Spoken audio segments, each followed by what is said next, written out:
बिस्मिल्लाहिर्रहमानिर्रहीम। आप देखें अवान टीवी यूट्यूब चैनल है। खबर शामिल करने से पहले गुजारिश है हमारे चैनल को सब्सक्राइब कर लें और वीडियो को लाइक करें ताकि हर नई आने वाली वीडियो आप तक बर वक्त पहुंच सके। नाज़रीन, इलेक्शन शेड्यूल का ऐलान होते ही गुजरात के हल्का ने 65 में मुस्लिम लीग नून के दो रहनुमाओं के दरमियान टिकट का जो मुकाबला है शुरू हो गया।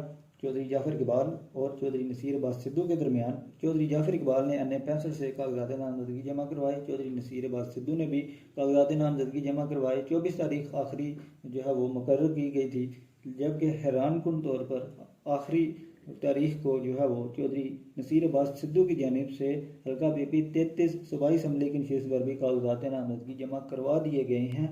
और ये इशारा साबित हो सकता है कि शायद पार्टी जो है उन्हें पीपी 33 में जो है वो एडजस्ट कर दे और चौधरी जाफर इकबाल को NA-65 का टिकट जारी कर दे। अगर ऐसा होता है तो चौधरी जाफर इकबाल ने चौधरी नईम अख्तर झंडे वाली को नामजद किया था कि वो हल्का पीपी 33 में उनके साथ इलेक्शन कंटेस्ट करेंगे, जबकि चौधरी नसीर अब्बास सिद्धू के साथ चौधरी तनवीर कोटला जो है वो पीपी 33 की जो इलेक्शन कंपेन कर रहे थे और चौधरी नसीर अब्बास सिद्धू NA-65 के वाला से कंपेन कर रहे थे। तो अगर इस तरह सूरत हाल बनती है तो आखिर जो है वो चौधरी तनवीर कोटला और चौधरी नईम अख्तर झंडे वाली जो हैं उन्हें तो टिकट जारी होता नज़र नहीं आ रहा।